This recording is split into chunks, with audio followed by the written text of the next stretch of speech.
Hello, friends. Welcome back to my channel Stepping Stones. Hope you all are doing good. आज हम new pathways Oxford से class 7 से एक नया chapter शुरू करने जा रहे हैं जिसका नाम है द स्कॉलरशिप जैकेट। चैप्टर शुरू करने से पहले मैं आपसे एक सवाल करना चाहती हूँ। क्या आप लोगों ने कभी बहुत मेहनत की है इस एक्सपेक्टेशन के साथ कि आपको कोई रिवॉर्ड मिलेगा और फिर कोई आपको बता दे कि मेहनत तो अपनी जगह लेकिन वो रिवॉर्ड आपको नहीं मिल सकता। क्या आप कभी ऐसी फीलिंग से गुजरे हैं? अगर हाँ तो प्लीज़ हमें कमेंट सेक्शन में लिख के भेजें।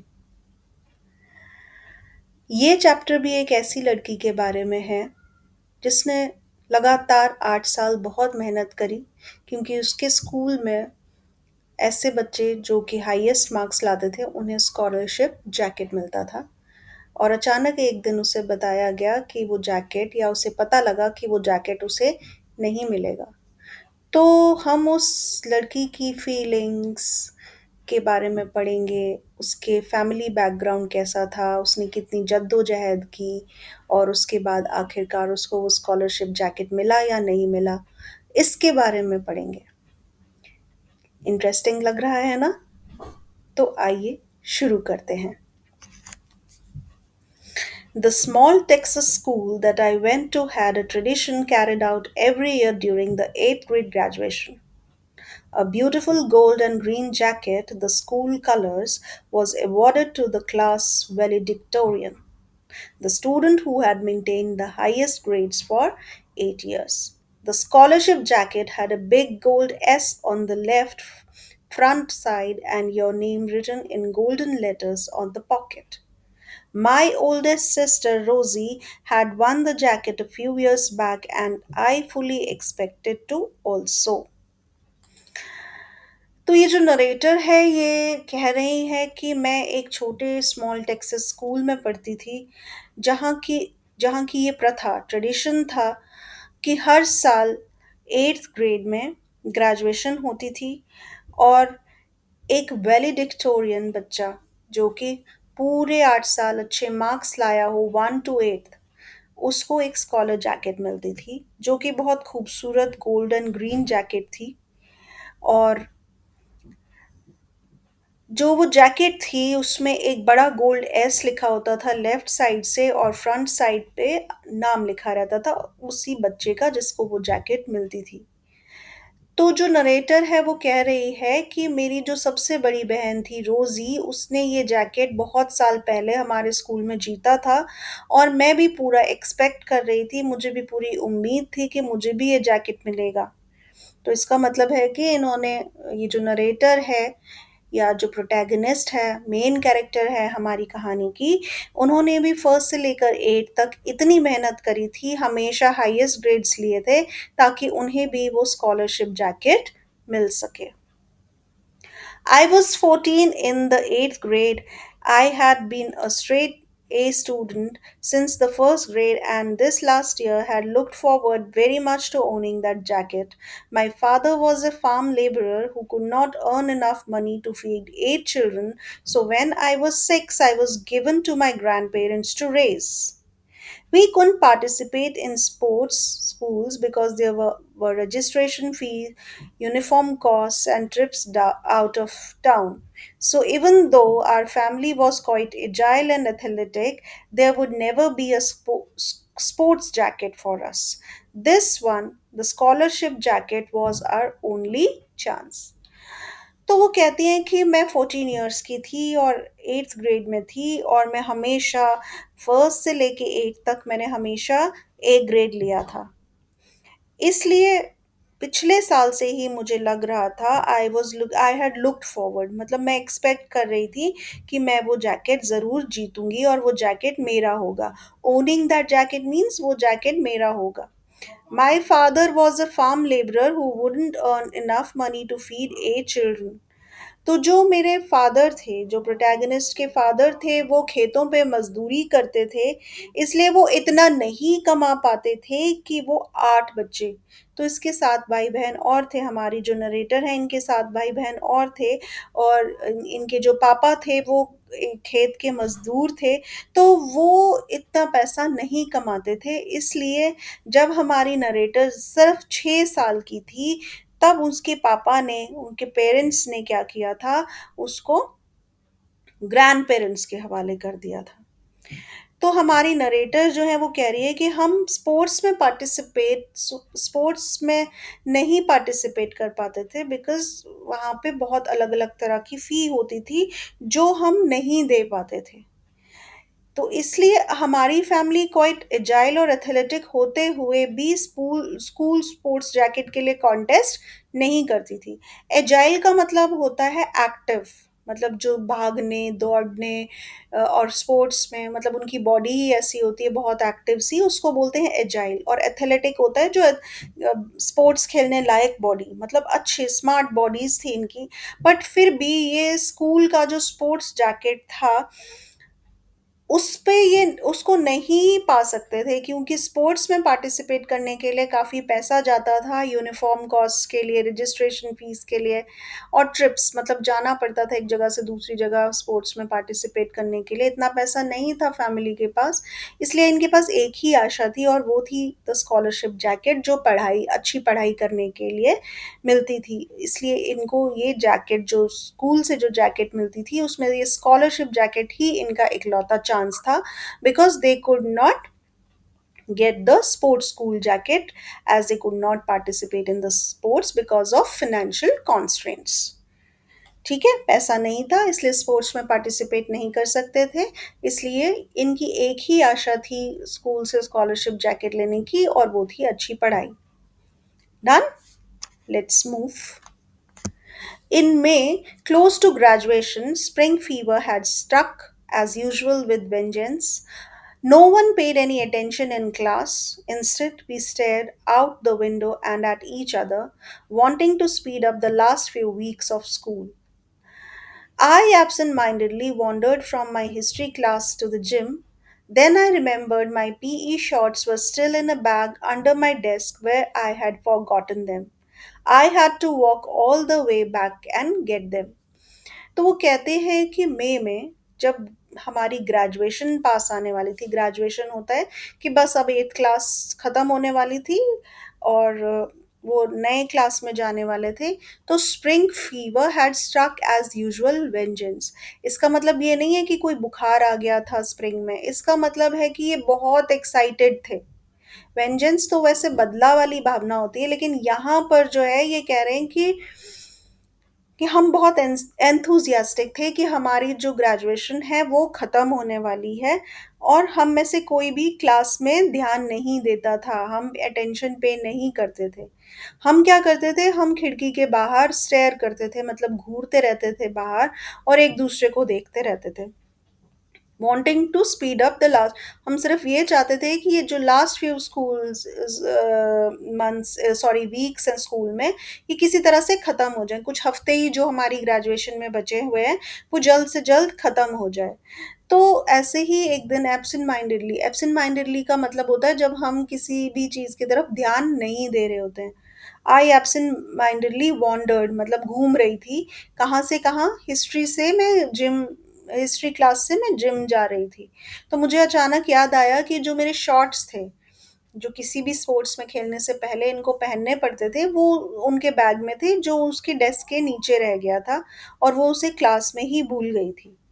तो इसलिए वो सीधा उसे चल के जाना पड़ा वापस, ताकि वो शॉर्ट्स ले आए।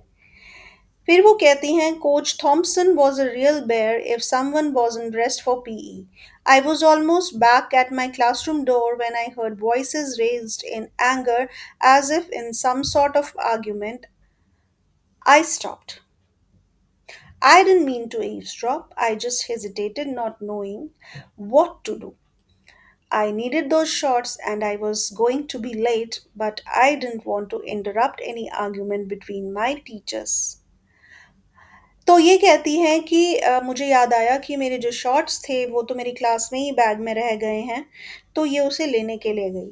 क्यों लेने के लिए गई? तो वो कहती है कि जो हमारे कोच थॉमसन थे जो सिखाते थे sports, he was a real bear. मतलब वो, यहाँ इसका मतलब ये नहीं है कि वो भालू थे, इसका मतलब ये है कि वो बहुत खतरनाक हो जाते थे, बहुत स्ट्रिक्ट थे अगर कोई स्पोर्ट्स में स्पोर्ट्स के कपड़े पहन के नहीं आता था।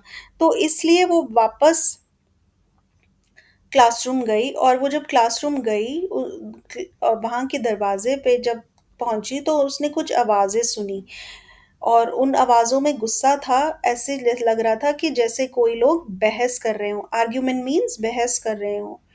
तो मैं रुकी, लेकिन मैं ईव्सड्रॉप नहीं करना चाहती थी। ईव्सड्रॉप का मतलब होता है जानबूझ के, जो जब कोई अपनी प्राइवेट कॉन्वर्सेशन या बातचीत कर रहा होता है, तो अगर कोई तीसरा बंदा आके बिना उन दोनों लोगों को पता लगाए उनकी बातें सुन रहा होता है, उसको ईव्सड्रॉपिंग कहते हैं, which is not a good habit. मतलब अगर कोई दो लोग अपनी कोई प्राइवेट बात कर रहे हैं और तीसरा चुपके से उनकी बात सुने, दैट आर बैड मैनर्स। तो ये यही कह रही है कि मैं ऐसा नहीं करना चाहती थी, I didn't mean to eavesdrop. I just hesitated not knowing what to do. मुझे समझ नहीं आ रहा था कि मैं क्या करूं।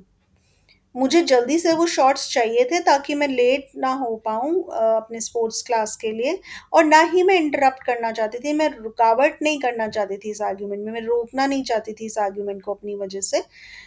और मैंने इन आवाज़ों को पहचाना। I recognise the voices.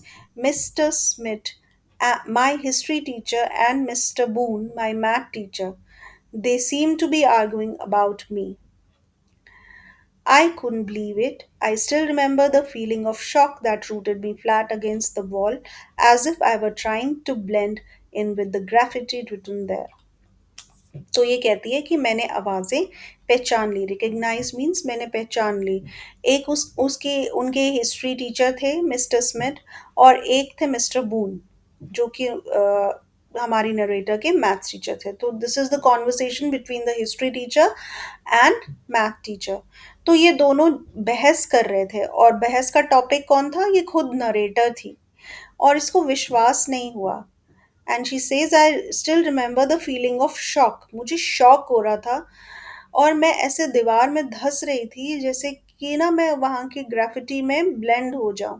Graffiti होता है वो डिज़ाइंस, जब हम दीवारों पे देखते हैं या किसी पेपर पे अलग अलग तरह के डिज़ाइंस देखते हैं, स्कूल्स में अक्सर होती है ग्राफिटी, जिसमें अलग अलग डिज़ाइंस बने होते हैं, बहुत सारा टेक्स्ट, बहुत सारी चीज़ें लिखी होती हैं तो दीवार पे। तो इन ये दीवार के साथ इतना लग चुकी थी, शौक से चिपक चुकी थी, कि इनको लग रहा था कि मैं उस ग्राफिटी में ही ब्लेंड ना हो जाऊँ, मतलब मिक्स ना हो जाऊँ।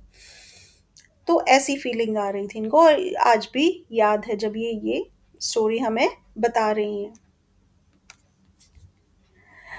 तो ये पैरा जो है, इस पैरा को पढ़ने से पहले मैं पहले ये वाला पैरा पढ़ना चाहूँगी, to make it more clear to you. Mr. Broon's voice sounded calm and quiet. Look, Joan's father is not only on the board, he owns the only store in town. We could say it was a close tie.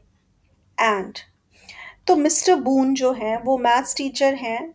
उनकी आवाज़ बहुत शांत है और चुप सी है, और वो कह रहे हैं कि जोन, एक लड़की जो इन्हीं के स्कूल में पढ़ती है, उनके जो पापा हैं वो स्कूल के बोर्ड के मेंबर हैं, और जो शहर में इकलौता स्टोर या दुकान है वो उसके मालिक भी हैं।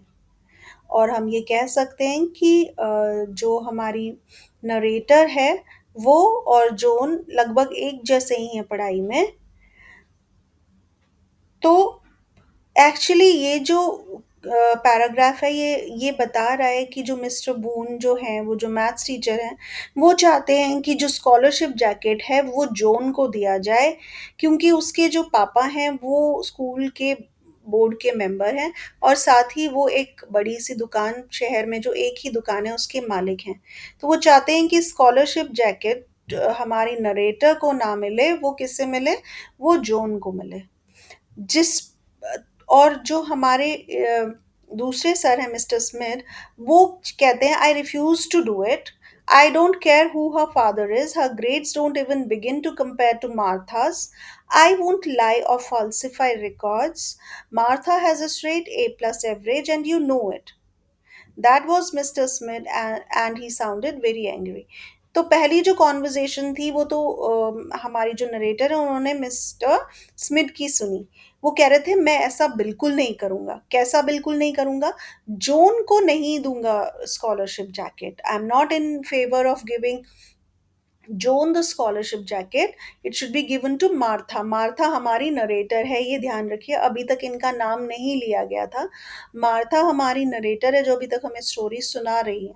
तो जो मिस्टर स्मिथ है वो मार्था के फेवर में बोल रहे हैं, मार्था के लिए बोल रहे हैं कि स्कॉलरशिप जैकेट जो है वो मार्था को मिलनी चाहिए, क्योंकि उसके ग्रेड्स जो हैं वो जोन से बहुत ज़्यादा हैं।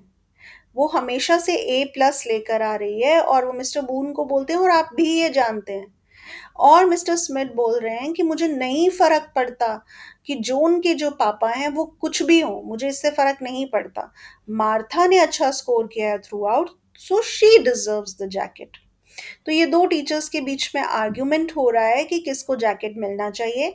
एक मार्था के सपोर्ट में है और एक मार्था के अगेंस्ट है, अगेंस्ट में है, और वो जोन को जैकेट देना चाहते हैं क्योंकि बस उसके पापा थोड़े इन्फ्लुएंशियल हैं। इन्फ्लुएंशियल मीन्स प्रभावशाली पर्सनालिटी हैं, अच्छी, मतलब उनको सब लोग जानते हैं, वो स्कूल को सपोर्ट कर सकते हैं आगे, और इसलिए वो चाहते हैं कि जोन को वो जैकेट मिले। और वो कहते हैं कि हम ये कह सकते हैं कि बहुत टाई था दोनों में, मतलब दोनों बराबर ही अच्छी हैं, लेकिन थोड़े से पॉइंट्स जोन को ज़्यादा मिलते हैं, इसलिए जोन को ये जैकेट मिलेगा। फिर हमारी नरेटर कहती हैं, the pounding in my ears drowned out the rest of the words, only a word here and there filtered through, Martha is Mexican, resign, won't do it. वो कहती है कि अब ना ये आवाज़ें मुझे खास सुनाई नहीं दे रही थी। पाउंडिंग मतलब जो अभी तक आवाज़ें मेरे कान में जा रही थी ना, ये ड्राउन हो रही थी। ड्राउन का वैसे तो मतलब होता है डूब रही थी, यहाँ पे इट मीन्स कि अब मुझे ज़्यादा कुछ सुनाई नहीं दे रहा था। वो क्यों नहीं सुनाई दे रहा था? Because she was in shock कि ये मेरे अगेंस्ट कोई कैसे बोल सकता है। मैंने इतनी मेहनत की है 8 साल लगातार, कोई ये कैसे कह सकता है कि ये जैकेट मुझे नहीं मिलेगा और किसी और को मिलेगा। तो इसलिए इसको इनको ज़्यादा चीज़ें सुनाई नहीं दे रही थी, और उनको ये भी सुनाई दिया कि Martha is Mexican, resign won't do it. Martha is Mexican का एक अलग सिग्निफिकेंस है इस चैप्टर में, जिसका मतलब है कि जो मिस्टर बून है वो एक रेसिस्ट हैं। तो रेसिस्ट और रेसिज्म क्या होता है ये शायद आप में से कुछ लोगों को पता होगा, मैं फिर भी थोड़ा सा एक्सप्लेन कर देती हूँ। आपने अपने एसएसटी चैप्टर्स खासकर सिविक्स में पढ़ा होगा कि डिस्क्रिमिनेशन होता है, हमारी कंट्री में होता है कास्ट को लेकर, कलर को लेकर, क्रीड को लेकर, जो कि अनलॉफुल है। मतलब जो हमारी देश का कानून है वो इसके अगेंस्ट है। कई लोग खुद को सुपीरियर या अच्छा मानते हैं अगर वो ये मानते हैं कि हम अच्छी कास्ट के हैं, हमारा कलर अच्छा है, मतलब हमारा स्किन का कॉम्प्लेक्शन अच्छा है, या हमारे एंसेस्टर्स ज़्यादा समझदार थे, इसलिए वो दूसरों को ना थोड़ा नीचा देखते हैं, which is a crime in itself. ऐसा नहीं करना चाहिए। इसी तरह मैक्सिकन लोग लोग जो थे वो they were look down down upon at that time. वो कहती है कि एक जो मिस्टर बून है उन्होंने कहा कि ये तो मैक्सिकन है, इसको देने का कोई फ़ायदा नहीं है स्कॉलरशिप जैकेट। मतलब ये रेसिज्म में बिलीव करते हैं, it's based on race. Race मतलब कि उनके एंसेस्टर्स इतने अच्छे नहीं हैं जितने हमारे होंगे, तो इसलिए हम उसको नहीं देंगे। जो के एंसेस्टर्स बेटर होंगे टू बी, मतलब मैं सिंप्लीफाई करके बता रही हूँ। तो ये एक रेसिज्म का भी पॉइंट उठा है इस चैप्टर में कि ऐसा हुआ, सर ने बोला, बून ने बोला कि वो मैक्सिकन है, हमें उसको स्कॉलरशिप जैकेट नहीं देना है। तो Mr. Smith came rushing out and luckily for me went down the opposite way toward the auditorium so he didn't see me. So she feels lucky. Martha, our narrator feels lucky कि मुझे नहीं देखा mister Smith ने। वो सीधा गए और opposite direction, मतलब उल्टी डायरेक्शन में गए जहाँ मैं खड़ी थी, और वो ऑडिटोरियम की तरफ गए। ऑडिटोरियम मतलब एक छोटा सा स्टेडियम मान लीजिए जहाँ पे स्कूल के फंक्शंस वंक्शंस होते हैं, तो वो उस तरफ गए। तो उन्होंने मार्था को नहीं देखा। मार्था नहीं बताना चाहती थी, किसी को भी नहीं जताना चाहती थी कि उसने ये कॉन्वर्जेशन सुनी है। Shaking, I waited a few minutes and then went in and grabbed my bag and fled from the room.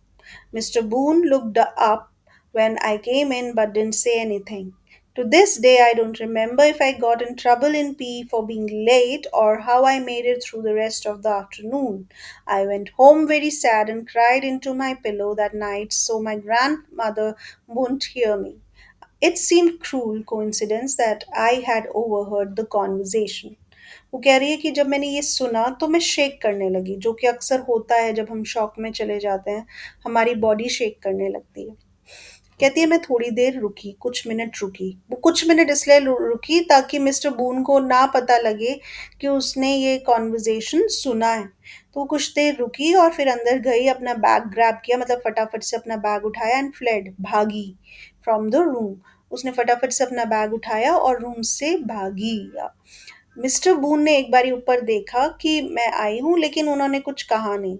फिर वो कहती है to this day. To this day का मतलब होता है आज तक। कह रही है आज तक मुझे याद नहीं है कि कहीं पीई जो सर थे, कोच थॉम्पसन, उन्होंने मुझे कोई पनिश किया हो या डांटा हो कि मैं लेट क्यों हुई हूँ, मुझे ये याद नहीं है। और मुझे ये भी नहीं पता है कि मेरी पूरी दोपहर उस दिन कैसे गई, क्योंकि जब हम अपनी थॉट्स में होते हैं हमें नहीं पता होता कि आसपास क्या हो रहा है हमारे एनवायरनमेंट में। तो वो इतनी परेशान थी कि उसे कुछ याद नहीं था है कि कोच थॉमसन ने उसके साथ कैसे डील किया। उसे ये भी याद नहीं है कि पूरी दोपहर उसने क्या किया, क्योंकि वो बस इसी थॉट प्रोसेस में थी कि मैंने स्कॉलरशिप जैकेट के लिए इतनी मेहनत करी और अब वो मुझे नहीं मिलेगा। तो कह रही है मैं घर गई और मैं बहुत दुखी थी और मैं रोई। और कैसे रोई? पिलो अपने मुंह के आगे रखा ताकि कोई आवाज ना हो रात में और ग्रैंडमदर को ये ना पता चले कि वो रो रही है। वो कह रही है it seemed a cruel coincidence. Coincidence होता है संयोग, मतलब कि दो चीजें जो अचानक हो जाए। अब मतलब ये क्या है, क्रूअल कोइंसिडेंस का मतलब होता है, कोइंसिडेंस होता है जब दो इंसिडेंट्स एक साथ हो जाएं। मतलब अगर वो आर्ग्यूमेंट कर भी रहे थे उसी टाइम ये पहुंच गई है, कहती है काश मैंने ये कॉन्वर्जेशन ना सुना होता। तो मुझे लग रहा है कि ये बहुत क्रूएल था, बहुत भयानक इंसिडेंट था, कोइंसिडेंस था कि मैंने ये सारी कॉन्वर्जेशन सुनी। नहीं सुनी होती तो शायद इसको पता ही नहीं चलता कि इसके साथ क्या होने वाला है। तो ये कह रही है कि मुझे बिल्कुल अच्छा नहीं लग रहा था, मुझे उस मैं उस टाइम वहाँ क्यों थी जब ये लोग ऐसी बातें कर रहे थे। The next day, when the principal called me into his office, I knew what it would be about. He looked uncomfortable and unhappy. I decided I wasn't going to make it any easier for him, so I looked him straight in the eyes. He looked away and fidgeted with the papers on his desk. वो कहती है अगले दिन मुझे principal ने बुलाया। मुझे पता था कि वो मुझे क्या कहने वाले हैं, क्या कहने वाले होंगे। ये समझ चुकी थी कि वो शायद यही कहेंगे कि अब तुम्हें स्कॉलरशिप जैकेट नहीं मिलेगा। और वो अनकंफर्टेबल फील कर रहे थे और दुखी भी फील कर रहे थे। तो मैंने डिसाइड किया कि मैं उनके लिए ये चीज़ ईज़ी नहीं करूँगी, क्योंकि उसके साथ तो बायस हो रहा था ना, हमारी नरेटर के साथ अच्छा नहीं हो रहा था। तो वो प्रिंसिपल को के लिए चीज़ें आसान नहीं करना चाहती थी। She wanted him to feel uncomfortable and unhappy, कि वो कुछ इनजस्टिस करने वाले हैं, वो कुछ खराब करने वाले हैं। तो हमारी नरेटर चाहती है कि प्रिंसिपल को इस बात का बुरा लगे कि वो कुछ गलत करने वाले हैं। तो इसलिए उसने क्या किया, उसने प्रिंसिपल की बिल्कुल आँखों में झाँक कर देखा। तो ही लुक्ड अवे, मतलब उन्होंने इनकी आँख जब हम कुछ गलत करते तो हम आँख से आँख नहीं मिला पाते हैं, इसलिए वो कहीं और देखने लगे। And fidgeted with the papers on the desk, मतलब उन्होंने पेपर्स को बस इधर-उधर हिलाना शुरू कर दिया। फिजेटेड का मतलब होता है जब हमने हाथ-पैर, जब हम कन्फ्यूज़ होते हैं तो ऐसे ही अपने हाथ-पैर हिलाने लगते हैं। तो वो पेपर्स के साथ ऐसे ही करने लग गए, क्योंकि वो कन्फ्यूज़ थे, अनकम्फर्टेबल थे। Martha, he said, there has been a change in the policy this year regarding the scholarship jacket. As you know, it has always been free. He cleared his throat and continued. This year, the board has decided to charge $15, which still won't cover the complete cost of the jacket. तो वो अपना गला साफ करते हैं। Cleared his throat मतलब अपना गला। जब हम झूठ बोल रहे होते हैं या किसी को धोखा दे रहे होते हैं तो हमारे गले से आवाज़ नहीं निकलती। फिर हमें करके कुछ ऐसे बोलना पड़ता है। तो वो अपना थ्रोट क्लियर करके उनको मार्था को बोलते हैं, हमारी नरेटर को, कि इस साल से ना हमारे स्कूल की पॉलिसी चेंज हो गई है। स्कॉलरशिप जैकेट जो अभी तक फ्री थी उसके हम कितने पैसे ले रहे हैं, मतलब कितने डॉलर्स ले रहे हैं, हम $15 ले रहे हैं। जो पूरा उसका कॉस्ट नहीं है, फिर भी वो काफ़ी सस्ता ही मिलेगा, लेकिन हम चार्ज कर रहे हैं स्कॉलरशिप जैकेट के लिए, और वो है $15। बोर्ड ने, ये स्कूल के बोर्ड्स ने, मतलब जो इम्पोर्टेंट मेंबर्स हैं उन्होंने ये डिसाइड किया है कि अब स्कॉलरशिप जैकेट जो है वो फ्री में नहीं मिलेगी, वो अब $15 उसके लिए पे करने पड़ेंगे। I stared at him in shock, and a small sound of dismay escaped my throat. I hadn't expected this. He still avoided looking in my eyes. वो कह रही है मैंने उन्हें वापस घूरा, मैं शॉक में थी, और एक ऐसी आवाज़ निकली। डिस्मे का मतलब होता है जब हम शॉक में होते हैं कि वो चीज़ नहीं हुई, हम दुखी होते हैं। एस्केप माई थ्रोट, एक ऐसी आवाज़ मेरे गले से निकली कि मैं दुख भरी आवाज़ छोटी सी निकली। मैंने ये एक्सपेक्ट नहीं किया था कि प्रिंसिपल इस तरह से मुझे ये बात बताएंगे, और वो फिर भी उनकी आंखों में, जो प्रिंसिपल थे वो ढंग से मार्था की आंखों में नहीं देख पा रहे थे, क्योंकि उन्हें भी पता था कि वो कुछ गलत कर रहे हैं। वो आगे ये कहते हैं principal, so if you are unable to pay the $15 for the jacket, it will be given to the next one in line. तो वो कहते हैं अगर तुम ये $15 नहीं दे पाते हो, तो ये जैकेट किसी और को दी जाएगी जो कि बिल्कुल सेकेंड रैंक वाला होगा। आप फर्स्ट आ रहे हो, आप $15 नहीं दे पाओगे, अगर सेकेंड वाला $15 दे पाएगा तो ये स्कॉलरशिप जैकेट उसको मिल जाएगी। I didn't need to ask who that was. Standing with all the dignity I could muster, I said, I'll speak to my grandfather about it, sir, and let you know tomorrow.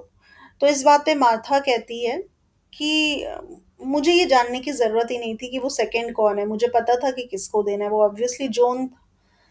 और वो कहती है कि मैं बिल्कुल dignity से, जितनी भी डिग्निटी मेरे पास जितनी भी स्ट्रेंथ और डिग्निटी थी, मैं उस सबको इकट्ठा करके वहाँ खड़ी थी। मतलब she was trying to be dignified, कि मैं आपकी इस बात से कमज़ोर नहीं पड़ी हूँ। मैंने कहा ठीक है, मैं कल अपने ग्रैंड पा से पूछ कर आपको कल बताती हूँ कि क्या फैसला है मेरा।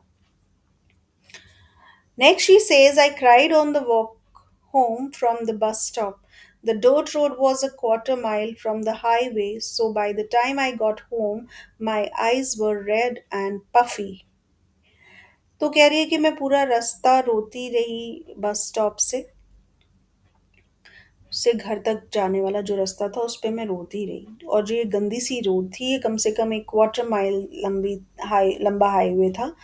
इसलिए जब मैं घर पहुंची तो मेरी आंखें काफ़ी लाल और पफी, मतलब सूजी हुई थी रो रो कर। Where is Grandpa? I asked Grandma, looking down at the floor so she wouldn't ask me why I had been crying. She was swinging on a quilt as usual and didn't look up. And she said, I think he's out back working in the bean field. तो घर आते ही इसने ऐसे बोला कि दादाजी कहाँ हैं। तो लेकिन ऐसे बोला, ये पूरा ज़मीन की तरफ देख रही थी मार्था, ताकि दादी को कहीं से पता ना चले कि वो रो रही है। और दादी भी क्या कर रही थी, वो क्विल्ट सी रही थी। क्विल्ट होता है रज़ाई जो हम सर्दियों में ले रहे हैं, वो सी रही थी, और इसलिए उन्होंने भी ऊपर नहीं देखा। और दादी ने मार्था से कहा कि वो शायद बीन्स के फील्ड में काम कर रहे हैं, मतलब बीन की खेती में कुछ काम कर रहे हैं। इस बात पर जो मार्था थी, she went outside and looked out at the fields. There he was. I could see him walking between the rows, his body bent over the little plants, hoe in hand. I walked slowly out to him, trying to think how I could best ask him for the money. I wanted that jacket so much. I was more than just being valedictorian and giving a little thank you speech for the jacket on graduation night. तो वो कहती है कि मैं बाहर गई और मैंने देखा कि वो खेतों पे थे, और वो क्या कर रहे थे, वो उन जो खेतों की रोज़ होती है, मतलब जो लाइनें बनी होती है ना खेतों की, तो उसमें चल रहे थे, और वो प्लांट्स के ऊपर थोड़े झुके हुए थे, और उनके हाथ में हो वो वाला टूल होता है जिससे आप थोड़ी खुदाई करते हो, तो उनके हाथ में वो हो था। मैं आपको अच्छे से एक्सप्लेन करती हूँ हो क्या होता है। A garden tool with a long handle and a blade, मतलब उसका बड़ा सा हैंडल होगा और नीचे उसके ब्लेड होता है जो घास कटाई और इन सब चीज़ों में काम आता है। तो उनके हाथ में वो था। तो ये धीरे से गई दादाजी के पास और ये सोच रही थी कि मैं उनसे पैसे कैसे माँगूँ? वो कह रही है कि मुझे ये जैकेट किसी भी कीमत पे चाहिए था। ये सिर्फ़ एक वैलेडिक्टोरियन, मतलब एक हाईएस्ट मार्क्स लाने वाला बच्चा या जो थैंक यू स्पीच स्टेज पे बोलने वाली होती है, ये सिर्फ़ उतना ही नहीं था, ये उससे बहुत ज़्यादा मायने रखता था मेरे लिए। ये जैकेट, क्योंकि मैंने इसके लिए बहुत मेहनत की थी। क्यों मायने रखता था ज़्यादा? It represented 8 years of hard work and expectation. I knew I had to be honest with Grandpa. It was my only chance. He saw my shadow and looked up. He waited for me to speak. तो कह रही है ये सिर्फ एक speech या highest marks लाने वाली बात नहीं थी। स्पीच से ये कह रही है कि जब किसी को ये स्कॉलरशिप जैकेट मिलता था तो ये ग्रेजुएशन वाली पे भाषण देना होता था, छोटा-सा स्पीच कि हाँ, थैंक यू, मुझे ये जैकेट मिला, मैंने इसके लिए मेहनत करी। जो ऑब्वियसली हर कोई चाहता है कि वो करे, जैसे हम चाहते हैं कि हमें स्टेज पे कोई प्राइज़ दे और फिर हम बोलें उसके बारे में। ये कह रही है सिर्फ इतना ही नहीं था, ये था कि मैंने पूरे लगातार 8 साल इसके लिए मेहनत की थी और मैं एक्सपेक्ट कर रही थी, मुझे लगता था कि मुझे ये ज़रूर मिलेगा।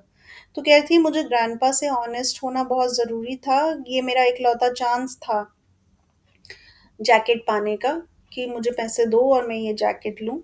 तो कह रही है ग्रैंडपा ने मेरी शैडो देखी, शैडो मतलब होता है साया, देखी और वो ऊपर देखने लगे मेरी तरफ और उन्होंने वेट किया कि मैं बात करूँ। I cleared my throat nervously and clasped my hands behind my back so he wouldn't see them shaking. Grandpa, I have a big favor to ask you, I said in Spanish, the only language he knew. He still waited silently. इसने अपना गला साफ किया, nervous थी और and clasp my hands, clasp my hands होता है कि हाथों को ज़ोर से पीछे मतलब हाथों को ज़ोर से पकड़ना है। इसने ज़ोर से, जैसे आप स्टैंड एट ईज़ वाली पोज़ीशन में होते हैं ना, बट आप हाथों को इतनी ज़ोर से नहीं पकड़ते। लेकिन इसने हमारी मार्था ने बहुत ज़ोर से पकड़े थे ताकि जो दादू हैं वो उसके हाथों को शेक होता ना देखें क्योंकि ये नर्वस थी। तो इसने ग्रैंडपा से कहा कि मुझे आपसे एक फ़ेवर चाहिए बहुत बड़ा, और कौन-सी लैंग्वेज में कहा? स्पेनिश, क्योंकि दादू को सिर्फ़ स्पेनिश ही आती थी, वो पढ़े-लिखे नहीं थे। तो जब मार्था ने उनसे कहा कि मुझे आपसे एक बहुत बड़ा फ़ेवर चाहिए, तो ग्रैंडपा ने आराम से वेट किया कि वो आगे क्या बोलने वाली है चुपचाप। I tried again. Grandpa, this year the principal said that scholarship jacket is not going to be free. It's going to cost $15 and I have to take the money in tomorrow, otherwise, it will be given to someone else. The last words came out in eager rush. तो फिर से क्योंकि grandpa ने कोई जवाब नहीं दिया और इसका वेट किया कि क्या फ़ेवर चाहिए, तो मार्था कहने लगी कि ग्रैंडपा, इस साल प्रिंसिपल ने कहा है कि जो स्कॉलरशिप जैकेट है ये फ्री नहीं होने वाली है। इसका कॉस्ट $15 होने वाला है और मुझे पैसे कल ही देने होंगे, नहीं तो वो ये जैकेट किसी और को दे देंगे। और फिर वो कहती है कि जो ये मेरे लास्ट वर्ड्स थे ये ईगर रश में आए, मतलब बहुत तेज़ी से बोल दिए एंटिसिपेशन में कि भाई पैसे किसी तरह से बस मुझे मिल जाएँ। Grandpa straightened up tiredly and leaned his chin on the hoe handle. He looked out over the field that was filled with the tiny green bean plants. I waited desperately, hoping he would say I could have the money. Grandpa थोड़े सीधे हो गए, वो थके हुए थे और उन्होंने अपनी चिन उस हो के लंबे से हैंडल पे रख दी, वही टूल जिससे वो गार्डनिंग कर रहे थे, उसके हैंडल पे अपनी चिन रखी क्योंकि वो थके हुए थे और वो सीधा हो रहे थे और उन्होंने खेत की तरफ देखा जिसमें छोटे-छोटे बीन के प्लांट्स आ चुके थे। तो जो हमारी मार्था है वो वेट कर रही थी डेस्परेटली डेस्परेटली, मतलब बहुत उत्सुकता से कि भाई काश मेरे दादू बोलें कि हाँ, पैसे ले जाओ। तो दादू क्या करते हैं, he turn to me and asked quietly, what does a scholarship jacket mean? तो दादू मेरी तरफ मुड़े और मेरे से बड़े आराम से बोले कि स्कॉलरशिप जैकेट का मतलब क्या होता है, ज़रा मुझे बताओ। तो मार्था कहती है, I answered quickly, maybe there was a chance, कि मैंने जल्दी से बताना शुरू किया कि क्या पता मेरे बताने से दादू जो हैं वो मुझे पैसे दे देंगे ताकि मैं स्कॉलरशिप जैकेट ले सकूं। तो वो कहती है, it means you have earned it by having the highest grades for 8 years and that's why they are giving it to you. तो मार्था कहती है इसका मतलब है कि जिसको भी ये स्कॉलरशिप जैकेट मिलती है उसने इस जैकेट को कमाया है इतने हाईएस्ट मार्क्स लाके, लगातार 8 साल मेहनत करके, और इसलिए वो उसी बच्चे को मिलता है जिसने लगातार हाईएस्ट मार्क्स 8 साल तक लाए हों, इसलिए वो उस जैकेट को अर्न करता है। Too late I realized the significance of my words. Grandpa knew that I understood it was not a matter of money. It wasn't that. He went back to hoeing the weeds that sprang up between the delicate little bean plants. कहती है मुझे बहुत देर से realise हुआ कि मैंने क्या बोला। मैंने तो यही बोला था ना कि इतने साल मेहनत करने के बाद वो आप अर्न करते हो तो आपको मिलता है। लेकिन इसको तो अर्न नहीं करने दे रहे थे प्रिंसिपल। वो कह रहे थे कि अब आपको पैसा देना पड़ेगा। तो इसने अपनी ही बात को कॉन्ट्रडिक्ट कर दिया ना कि ये उस बच्चे को मिलता है जो 8 साल तक मेहनत करता है और इसलिए उसको ये जैकेट मिलता है। लेकिन और खुद ही वो पैसे भी माँग रही है कि मुझे ये जैकेट चाहिए और इसके लिए मुझे पैसे देने पड़ेंगे। फिर वो कहती है कि ग्रैंडपा समझ गए कि ये सिर्फ पैसे की बात नहीं थी। ग्रैंडपा समझ गए कि मैं ये जानती थी कि ये सिर्फ पैसे की बात नहीं थी। वो he went back to hoeing the weeds. वो ये जो आप देख रहे हो ना हो, इससे वो वीड्स निकालने लगे। वीड्स होते हैं वो वाले प्लांट्स जो अच्छे वाले प्लांट्स, मतलब वो बेकार प्लांट्स होते हैं जो अच्छे वाले प्लांट्स का न्यूट्रिशन खा जाते हैं और अच्छे वाले प्लांट्स को वीक कर देते हैं। तो वो इस होस से उन वीड्स को निकाल रहे थे ताकि अच्छे वाले प्लांट्स जो हैं उनको कोई हार्म ना आए। तो वीड्स होते हैं गंदे वाले प्लांट्स जो आपके क्रॉप के बीच में उगते हैं, जिन्हें निकालना बहुत ज़रूरी होता है ताकि आपके जो क्रॉप्स हैं वो ठीक से खिल पाएँ। तो ग्रैंडपा फिर से अपने होस से जो है वो वीड्स निकालने लगे, जो कि डेलिकेट बीन प्लांट्स के बीच में उग आए थे। तो ये एक और ये मेटाफर है, ये एक चीज़ सिग्निफाई कर रहा है कि वो अच्छी चीज़ों से बुरी चीज़ें निकाल रहे हैं।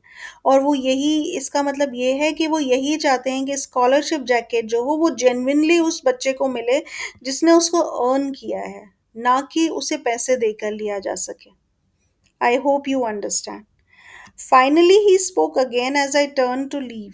मेटाफर आपको पता है क्या होता है? मेटाफर होता है जो आप बात डायरेक्टली ना कह के कुछ ऐसा करके दिखा देते हो कि आपको लगे कि वो एक्चुअली करना क्या चाह रहे हैं। जैसे कि वो वीड्स को निकालने लगे वहाँ से, गंदे प्लांट्स को क्रॉप्स के बीच में से निकालने लगे ताकि जो अच्छे प्लांट्स हैं वो अच्छे से फल फूल सकें।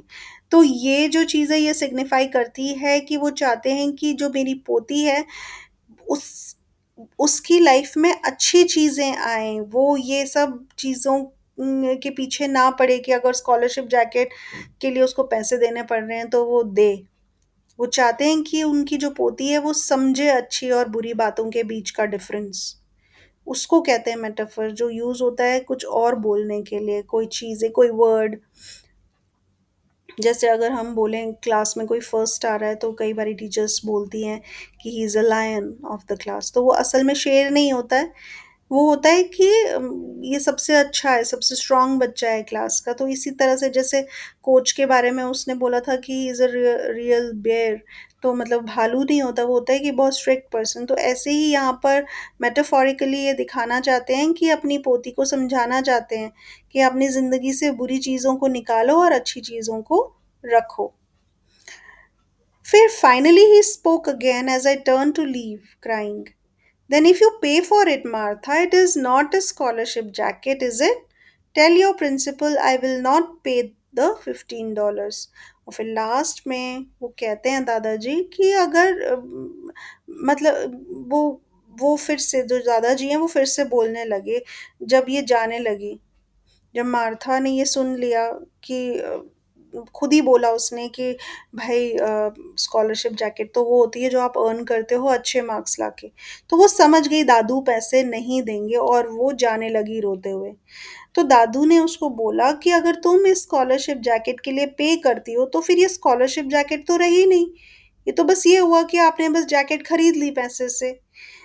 तो आप इसलिए अपने दादाजी आप इसलिए अपने प्रिंसिपल से ये जाके कहो कि दादाजी पैसे नहीं देंगे for this scholarship jacket, because one should not pay for the jacket that you earn by scoring the highest marks in the class throughout the years. I walked back to the house and locked myself in the bathroom for a long time. I was angry with grandfather, even though I knew he was right. I was angry with the board, whoever they were. Why did they have to change the rules just when it was my turn to win the jacket? Those were the days of belief and innocence. तो वो कहती है कि मैं वापस घर की तरफ गई और मैं बाथरूम में खुद को बंद कर लिया बहुत देर तक। मैं दादू से बहुत गुस्सा थी, ये जानते हुए भी कि वो सही कह रहे थे। मैं बोर्ड मेंबर्स से भी बहुत गुस्सा थी, चाहे मैं नहीं जानती थी कौन है बोर्ड मेंबर्स, कहती है ना हूएवर दे वर, ये नहीं जानती थी कौन थे। बट मैं उनसे गुस्सा थी कि उनको इसी साल रूल्स चेंज करने थे जब ये जैकेट मुझे मिलना था। तो वो कह रही है वो जो दिन थे वो विश्वास और मासूमियत के दिन थे। मतलब पता नहीं था कि ऐसा क्यों हो रहा है मेरे साथ। वो ये पॉलिटिक्स नहीं समझ पा रही थी स्कूल का कि उसके साथ ऐसा क्यों हो रहा है। It was a very sad and withdrawn girl who dragged into the principal's office the next day. This time he did look me in the eyes. What did your grandfather say? तो कह रही है कि it was a sad and withdrawn girl, मतलब अब मैं वैसी जो लोगों से घुलने मिलने वाली बच्ची थी वो नहीं थी, मैं एक दुखी और मैं किसी से बात नहीं करना चाहती थी, और मैंने ज़बरदस्ती ड्रैग मतलब खुद को खींच के ले गई मैं प्रिंसिपल ऑफिस के वहाँ के ऑफिस। अगले दिन अगले जब दादू ने बोला मैं पैसे नहीं दूंगा, नेक्स्ट डे वो स्कूल गई, बहुत दुखी थी, बहुत विड्रॉन फील कर रही थी, किसी से बात नहीं कर रही थी और ज़बरदस्ती प्रिंसिपल के रूम में गई। और इस वक्त प्रिंसिपल बिल्कुल उसकी आंखों में देख रहे थे और उन्होंने पूछा कि तुम्हारे दादू ने क्या बोला। I sat very straight in my chair. He said to tell you he won't pay the $15. तो मार्था स्ट्रेट बैठी चेयर पे और कहा कि मेरे दादू कह रहे हैं कि वो $15 नहीं देंगे।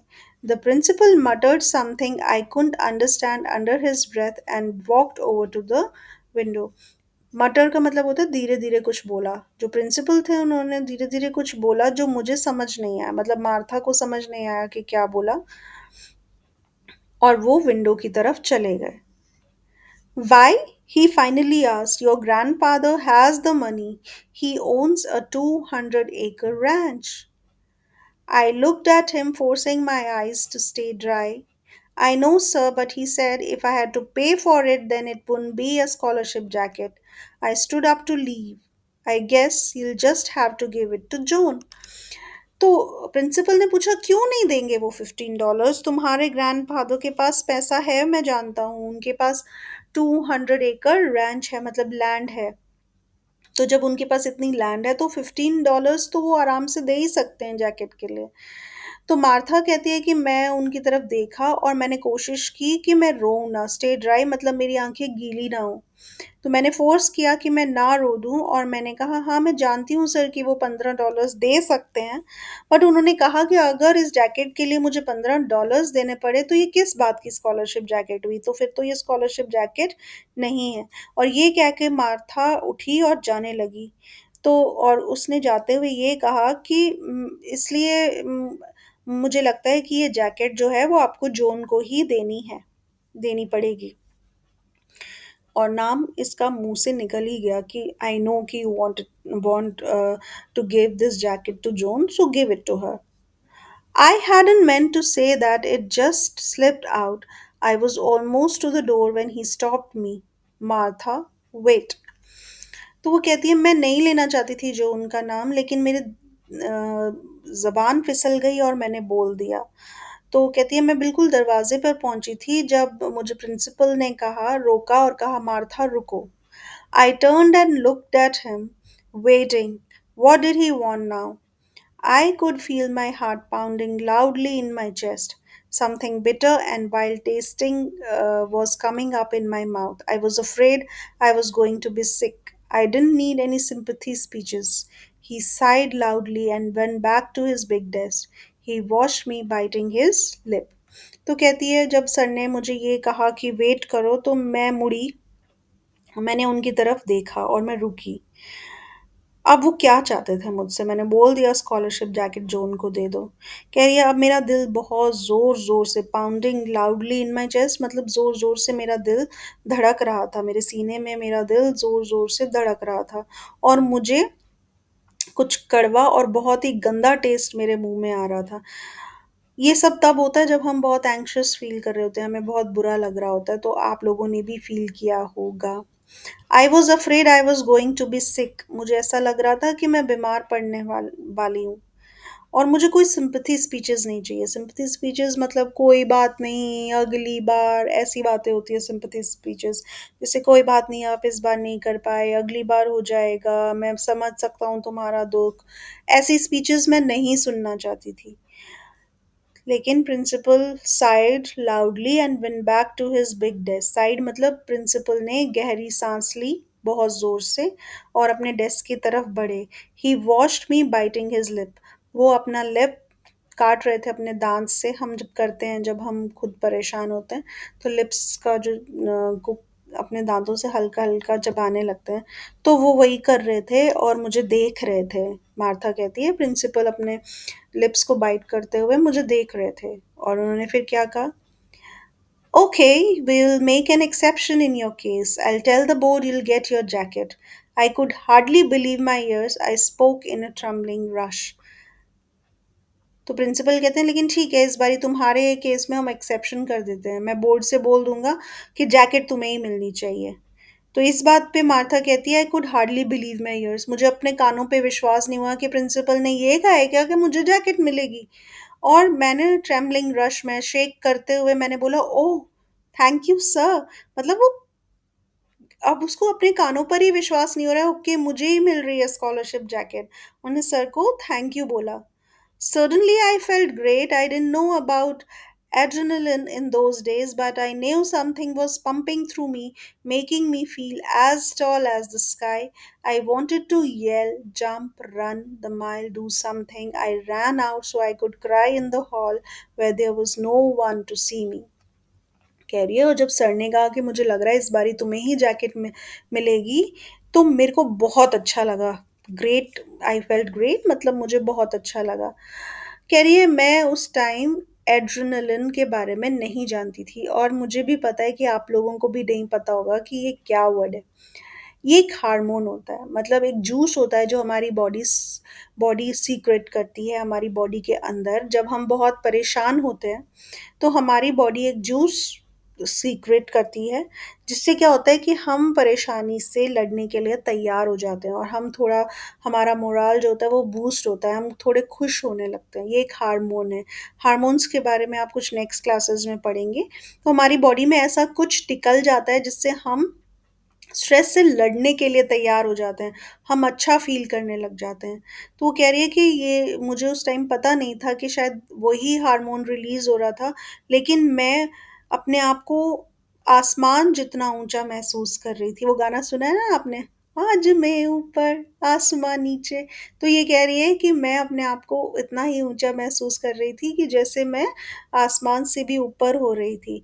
आई वॉन्टेड टू येल, मैं चीखना चाहती थी, मैं जंप करना चाहती थी, मैं भागना चाहती थी, मैं कुछ भी करना चाहती थी और मैं बाहर जाना चाहती थी ताकि मैं अकेले में रो सकूं और कोई मुझे रोते हुए ना देख सके। मतलब ये इतनी खुश थी कि अब ये खुशी से रोना चाहती थी कि मुझे वो आखिरकार जैकेट मिल ही जाएगी। At the end of the day, Mr. Smith winked at me and said, I hear you are getting the scholarship jacket this year. His face looked as happy and as innocent as a baby, but I knew better. Without answering, I gave him a quick hug and ran to the bus. तो वो कहती है कि जब दिन ख़त्म होने लगा तो जो मेरे टीचर थे मिस्टर स्मिथ, उन्होंने विंक का मतलब होता है आंख मारना। उन्होंने विंक किया और कहा कि मुझे लग रहा है मैंने सुना कि तुम्हें इस बारी स्कॉलरशिप जैकेट मिलने वाला है। हम आँख कब मारते हैं जब हम कोई सीक्रेट जैसा कुछ शेयर कर रहे होते हैं या कोई खुशी शेयर कर रहे होते हैं। तो मिस्टर स्मिथ ने उस आँख मारी और कहा, मैंने सुना कि तुम्हें स्कॉलरशिप जैकेट मिलने वाला है। और उनका फेस बहुत खुश और बहुत मासूम लग रहा था, जैसे कि एक बेबी का हो। ये जो है ना, his face looked as happy and innocent as a baby's. तो कंपेयर कर रहे हैं कि जैसे एक बेबी इनोसेंट और हैप्पी होता है, वैसे ही मिस्टर स्मिथ का फेस लग रहा था। ये जब हम एज लगाते हैं, लाइक लगाते हैं, तो इसको हम बोलते हैं एलिगरी, जब किसी चीज़ को किसी चीज़ से कंपेयर करते हैं। तो ये भी एक डिवाइस होती है, लैंग्वेज में, लिटरेचर में यूज़ की जाती है, ताकि आप जो भी लिख रहे हैं उसमें वो ब्यूटी ऐड करता है। तो ठीक है। तो उनका जो फेस था वो एक बेबी के इनोसेंट और हैप्पी फेस जैसा था। वो बहुत खुश थे कि हमारी मार्था को स्कॉलरशिप जैकेट मिलने वाला है। वो कह रही है, बट आई न्यू बेटर। यहाँ पर वो इंडिकेट करना चाहती है कि उसे पता है कि मिस्टर स्मिथ ने उसे स्कॉलरशिप जैकेट दिलाने के लिए बहुत सारे आर्ग्यूमेंट्स किए होंगे टीचर से, कि नहीं, मार्था को ही मिलना चाहिए, उन्होंने उसके लिए लड़ाई की होगी। इसीलिए ये कह रही है, बट आई न्यू बेटर, कि मेरा जो केस है वो मिस्टर स्मिथ ने ही लड़ा होगा बोर्ड मेंबर्स के आगे, इसलिए मुझे स्कॉलरशिप जैकेट मिलेगा। वो कह रही है, मैंने सर को कोई आंसर नहीं दिया, बस मैंने उनको जल्दी से गले लगा लिया और फिर मैं बस की तरफ भागी। I cried on the walk home again, but this time because I was so happy. I couldn't wait to tell Grandpa and ran straight to the field. I joined him in the row where he was working, and without saying anything, I crouched down and started pulling up the weeds with my hands.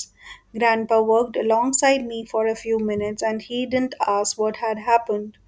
After I had a little pile of weeds between the rows, I stood up and faced him. वो कह रही है, मैं फिर से एक बार बहुत रोई घर जाते हुए, लेकिन ये खुशी वाली रोना था।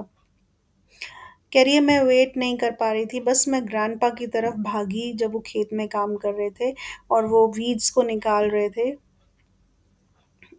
मतलब वो खेत पे काम कर रहे थे और उन्होंने कुछ भी नहीं, मैंने ग्रैंडपा से कुछ बात नहीं करी। बस मैं नीचे बैठी और मैं भी अपने हाथों से वो वीड्स निकालने लगी। वही हार्मफुल प्लांट्स जो क्रॉप्स को उगने नहीं देते ढंग से। मतलब ये फिर से मेटाफर है कि ये भी अपने ज़िंदगी से बुराइयाँ निकालना चाहती है, कि जो मैंने जीता वो मुझे जेन्युइनली मिलना चाहिए, उसके लिए मुझे कोई करप्ट होने की ज़रूरत नहीं है, पैसा देने की ज़रूरत नहीं है। तो ये भी वो वीड्स निकालने लगी अपने हाथों से। ग्रैंडपा कह रही है कि ग्रैंडपा मेरे साथ कुछ देर तक काम करते रहे, कुछ मिनटों तक, और लेकिन उन्होंने मुझसे पूछा नहीं कि क्या हुआ।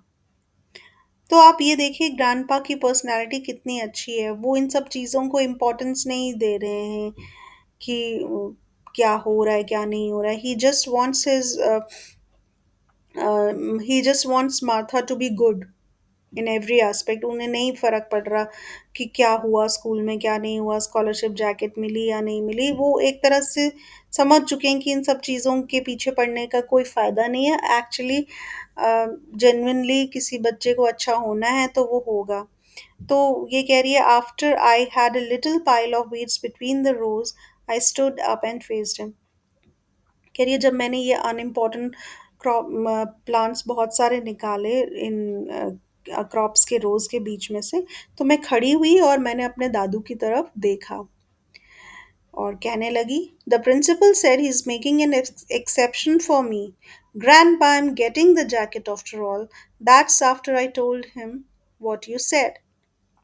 तो कहती है कि ग्रैंडपा, प्रिंसिपल जो है वो मेरे लिए एक्सेप्शन करने वाले हैं, और इस सब के बावजूद अब मुझे तो मिलने वाला है जैकेट, और ये सिर्फ तभी मिलने वाला है, ये तब जब मैंने प्रिंसिपल को ये बोला कि अगर मैं $15 देती हूँ तो ये किसी बात का स्कॉलरशिप जैकेट नहीं रह जाता, जो आपने मुझे बोला था।